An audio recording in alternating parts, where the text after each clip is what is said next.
In today's video for WordPress, we're going to be starting a new series on WooCommerce. This first video I'm going to take you through and show you how to install the software, and in future installments we're going to take a look at how we can set everything up, configure it, take a look at product options, really dig deep into exactly how you can get the best out of WooCommerce. We're also going to take a look at some free and possibly some commercial add-ons that allow you to expand the core software to make it a fully fledged and very powerful e-commerce solution. So whether you're working on a budget where you don't have any money to spend at all, or you want to create something that's a feature-rich piece of software and you don't mind spending money, then this video series is definitely going to be for you. So stick around, subscribe to the channel and check the videos out. So to start off with, I'm in the dashboard of my WordPress installation, and as you can see I'm in the plugin section. We're ready now to install the WooCommerce plugin. So let's go and say search plugins, and we're going to look for WooCommerce. Search for that, and there you can see the first option now is WooCommerce.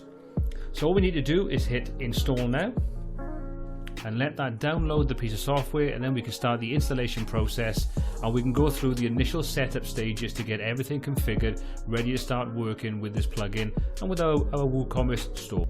So there you go, everything is now downloaded, and once we activate the plugin it's going to take us through the wizard to go through and set up some basic information. Now as WooCommerce has developed, you tend to find that this has now become even easier to install, and a lot of the stages and a lot of the pages are automatically created for you, which is a very simple and straightforward process. So let's start off by activating the plugin,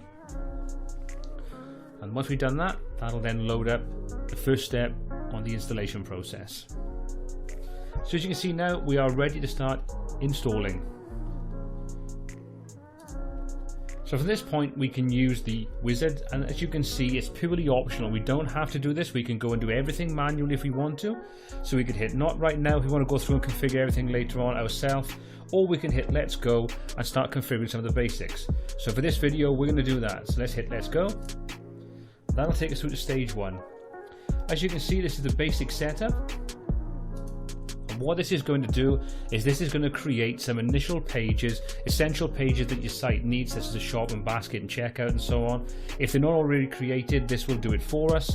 So let's just say continue, let it create those pages and set everything up on there for us. We can go in and configure and tweak those if we want to afterwards, so we can really get down and customize the layout. So don't think everything we're doing on this is written in stone. Everything we can go back and change it at any point.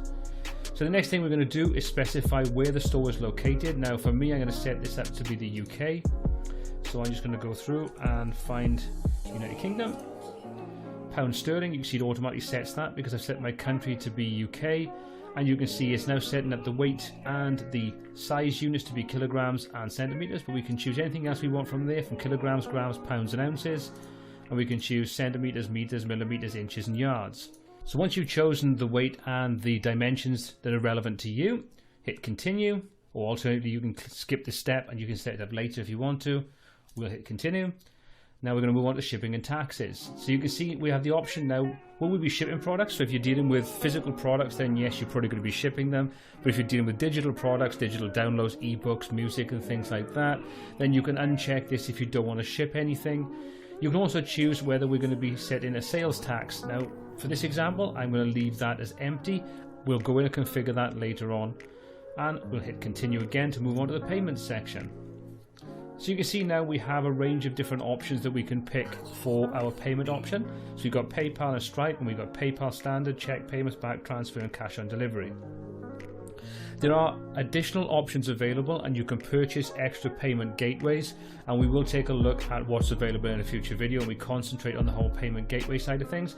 But let's start off by keeping this simple. We're going to say we're going to use PayPal standard, and I'm also going to do cash on delivery because that'll allow me to go through and check out that my entire process of purchasing an item and go through the payment stages is working without me having to go through the process of setting up a sandbox on PayPal or any of the other sort of payment gateways we may want to use. So it's just a good starting point. So you can put your email address in there, and I'm going to put in just a test email address. And we'll say continue.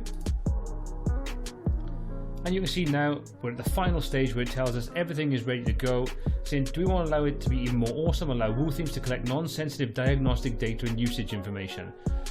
If this is something you don't mind doing, I would recommend clicking the find out more so you can see exactly what information they're going to be taking. But if you don't want to, you can click on no thanks. If you do, click on allow. You see we can tweak the fact that we've set up this store, and there's a couple of extra things. We've got next steps and a couple of different walkthrough videos and some extra information. So let's just say that we're happy with that. We can click on no thanks. I'm not going to worry about creating my first product. We'll take a look at doing that in a moment. But let's just say return to the WordPress dashboard, and let's take a look at what's happened. So the first thing you can see is that we now have some new panels on our dashboard. We've got recent reviews, and we also have the WooCommerce status, which will show us the net sales, the number of orders that are awaiting processing, how many low stock products we've got, if we've got any orders on hold, or if we've got any products that are out of stock. And as with all of these, you can turn those on and off just by using the screen options above. So you might not want to have those on there, well, you can easily just enable or disable any of those panels at any point just by checking those and then just closing the screen options up afterwards. So let's just move that over there, and we'll say we'll have that over there. And obviously as you start to take orders and you start to get reviews and things, these are going to start to populate with relevant information. But apart from that, we now have two new sections on the left hand side. We've got WooCommerce, which we can go through, and we've got orders, coupons, reports, set in, system status and add-ons. And we've also got products, which allows us to create new products, add products, categories, tags and attributes to our products. So I'm going to go through and show you briefly the pages that have been set up and show you what's going on with those. So if we just go to the pages section and we just choose all pages, we can now see that those pages that we said doing the wizard setup, the basket, checkout, my account and shop, have all been created for us. And if we take a look inside some of those, you'll see we now have short codes that are relevant to that specific page's function. So you can see we have the short code for the WooCommerce cart. If we go back and we take a look at checkout, for example, you'll now see we have the short code for WooCommerce checkout. So all those things have been done for us, but we can add those in at a later date if we want. And there's a short code list is all available to you, and I'll put a link to that in the description below so you can check out that information. Now, one of the other things to be aware of is if you are using a theme that has Visual Composer installed, or you purchase Visual Composer yourself to deal with creating more complex page layouts, then if we go into the backend editor and we take a look at adding some new information there, you'll see first of all that our short code has been replaced by this WooCommerce checkout widget. Now we can come in and we can add other things in there. So if we expand that out, now there's going to be a range of different things on here that are specific to some add-ons that I've got as part of Visual Composer, as part of this theme. But we're not worried about that. What we want to take a look at is all the WooCommerce options that now become available to us when we install WooCommerce and we have Visual Composer installed alongside it. So you see now we have a whole range of different tools, and if I filter these out just to show the WooCommerce ones, we've got a great range of new functions that are part of Visual Composer that allow us to create more complex looking pages with really detailed and feature rich layouts, and we will be taking a look at how we can create custom layouts using that with Visual Composer later on down the line in a future video. But for now, it's just good to see that we have a whole range of options that we can start to tap into when we create our custom pages. So let's take a look at what WooCommerce actually gives us when we can take a look at the setup. So let's come in and take a look at the settings, for example, and we can see some of the things we can configure in there. So even though we've gone through the wizard and we set some basic information up, if you remember back, I said nothing is written in stone, so we can come in and we can change things and add things and adjust things to just the way we like. So you can see where I didn't enable taxes earlier on, you can see all I need to do is check this box, and then we can start working with taxes and we can set up the tax rules and things. Again, we'll take a look at that in a future video. We can enable a site-wide store notice, and you can see we can set up the currency if we wanted to change that. And you can see we can sell to specific countries. So we can say we've got a base location of UK, selling locations. Well, we might want to restrict this just to be in the country that we're based in. So what we can do is we can come into that and we can say sell to specific countries, sell to all countries except for, and then we can set some rules up for that, or we can sell to all countries. So let's just limit that. Let's go to sell to specific countries. And what we're going to do is we're going to put in the countries we want to sell to. And we'll say Republic of Ireland and the United Kingdom. That's all we're going to do. As you can see, we can select all, we can select none. I see shipping locations, ship to all the countries you sell to, which, yeah, we don't want to ship anywhere else. Default customer location, well, we can geolocate that, no location, the shop base address, or the geolocate with page caching support. Sounds complicated, but we'll take a look at that in a future video. For now, we'll just leave geolocate on there. We'll hit save changes on there. And let's have a quick look at the product section. So you can see, as I said earlier on, we've set up kilograms and centimeters to be the weight and the dimension units we were using, but if we want to, we can change that to any of the ones that were previously available. We can also allow product ratings, and you can see there's a range of options for that. We can control the general, the display, the inventory, and downloadable products. So if we jump over to display, you can see there's a whole range of different settings we've got on there. So we can specify the catalog images, single product image, and product thumbnail dimensions. We can specify whether it hard crops them or just scales them. And you can see we've got a product image gallery, which uses the Lightroom or the Lightbox for product images. So it'll open up in a Lightbox effect. We can enable or disable that. You can see we can specify the pages that are being used for various different things. If we want to manage inventory, we can do that. So we can enable stock management. We can specify whether we want to deal with low stock notifications and things. Who gets the email if there's a problem, if we're running low stock. Do we want to hide items that are out of stock and so on. And we can deal with downloadable products as well. So you can see we can deal with how the product is downloaded. Do we want to deal with forced downloads or various other different methods? Do we want to download requires login, so they have to have an account. We can't, does not apply to guest purchase and things. You can see there's a whole range of different options on there. We can go through, we can deal with setting up shipping, and we've got, with one of the sort of the latest version we've got of WooCommerce, they really up the game with the way that you can deal with shipping zones. And we'll take a look in a video dedicated to just dealing with shipping, because it's quite a complex subject. It can be very, very straightforward, or you can get to really complex if you want to deal with shipping to countries that you're not based in. So, you know, if you want to ship all over the world, then obviously there's different zones and regions and shipping methods you need to take into consideration. We've got shipping options and shipping classes. We can switch over to the checkout option. You can see we've got a range of different options. We want to allow coupons. How does the checkout process work? What are the pages being used on checkout? The checkout endpoints, the payment methods we've got set up. So again, you can see cash on delivery and PayPal were the ones we set up at the beginning. We didn't deal with direct bank transfer, but if we wanted to, we can easily come in and enable those. We can reorder them. We can say, well, PayPal is before cash on delivery. You know, you've got a range of different ways of controlling this. And as you can see, then we can go through to any of those pages and set up the relevant information. So if we wanted PayPal, for example, we can come into that. We can go through and set up the PayPal email, the description that the end user, the customer is going to see, the receiver email, any PayPal identity tokens, and so on. Again, a whole range of different options. And if you set up a PayPal account, then you'll tend to find that most of these options that are required will come through and tell you exactly, you know, what needs to go where. We can specify whether the payment method is capture or authorized. So if you don't want to take immediate payment, then you can control whether that's being done or not. You know, it's a lot on here. If we go to accounts, you can see we can specify how an accounts work, what pages are being used for various different sections of that. Emails, what emails are sent out when an order is placed, and a failed order, processing an order, and so on. And then you've got the API if you're dealing with linking this up through to other different applications and things. So again, you know, you've got a whole range of options in there. So let's now move on and take a look at the product section. Okay, so let's move on to the product section. So let's just click on products and let's take a look at what we have available in there. So you can see this now takes through a sort of wizard that allows us to create our first product. So let's go through step by step and create our very first products. We've got something on our store to start selling, and we can use that then as the basis of our testing.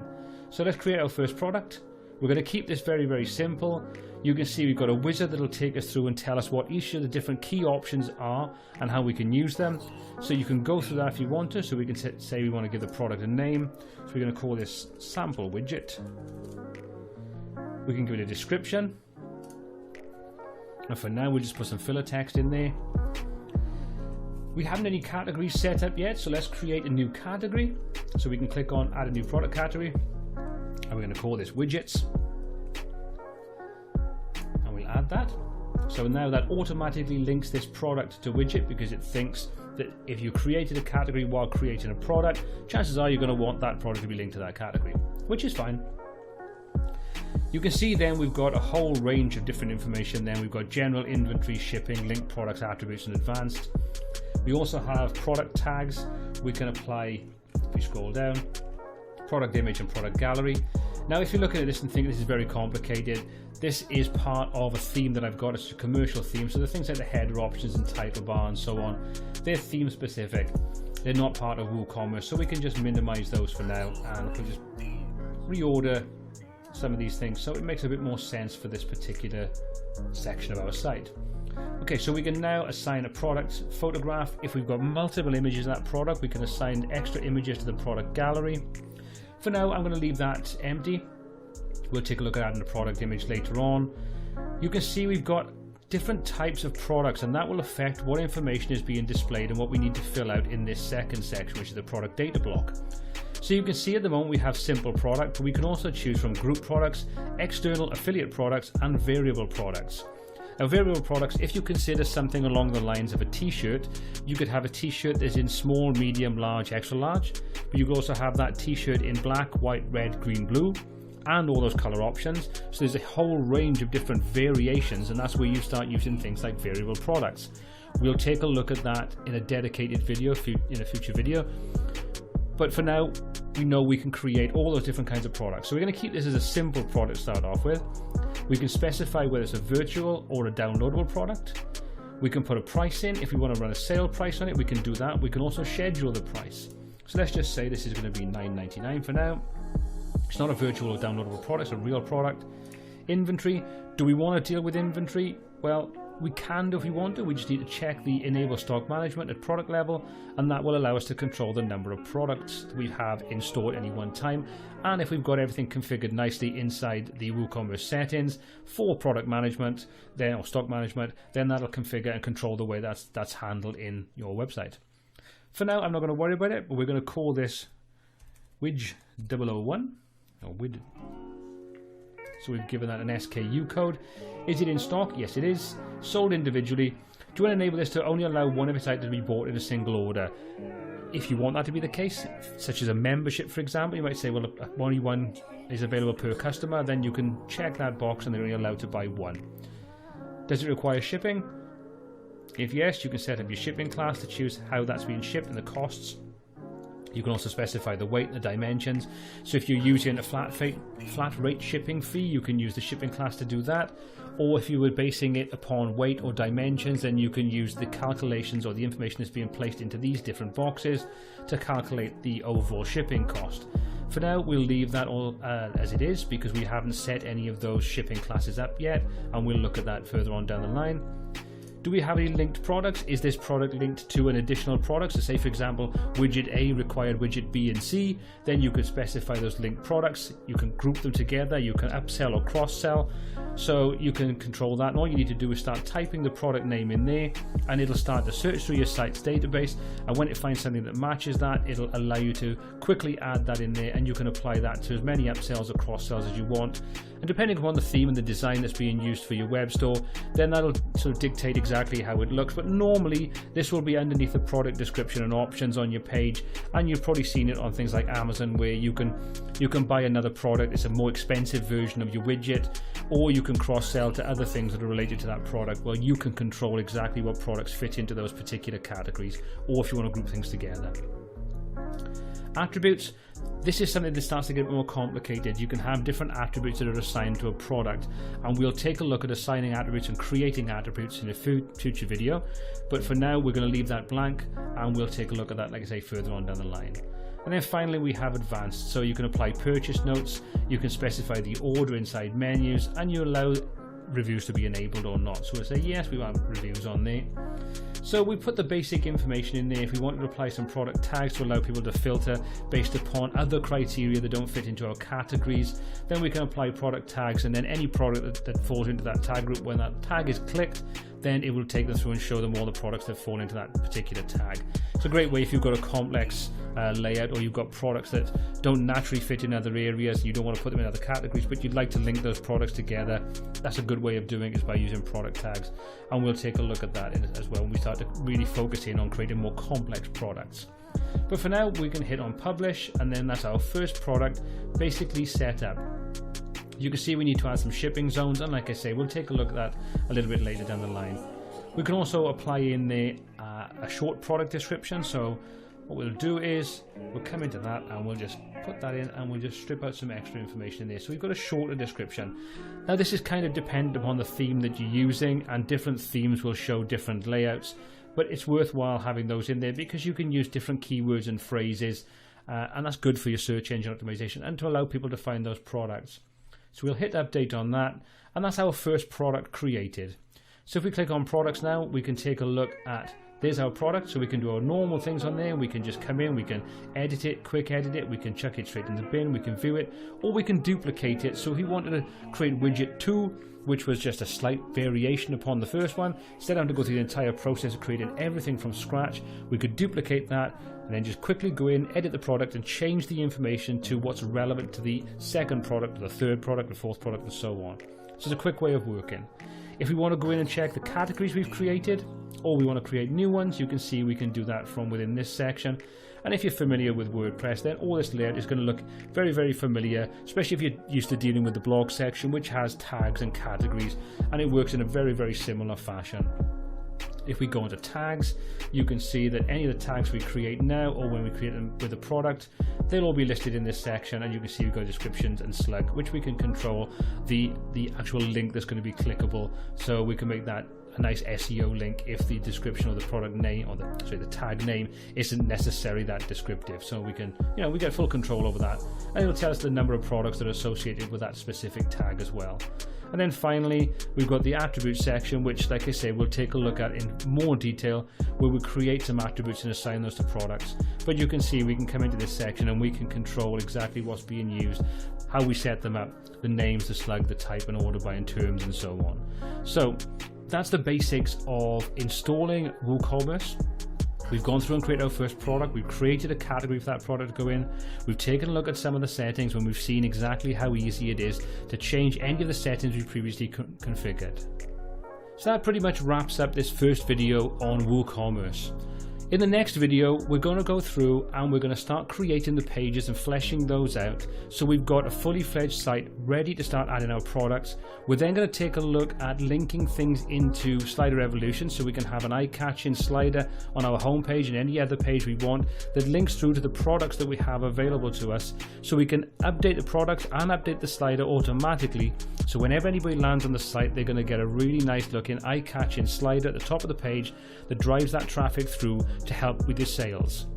Well, if you found this video useful, hit that subscribe button to be kept up to date with all of the new content we add every single Wednesday. If any comments or questions on this video or anything else covered on the channel, pop those in the comment section below. We read everything you post and we try to answer as many questions as possible. Until next time, take care.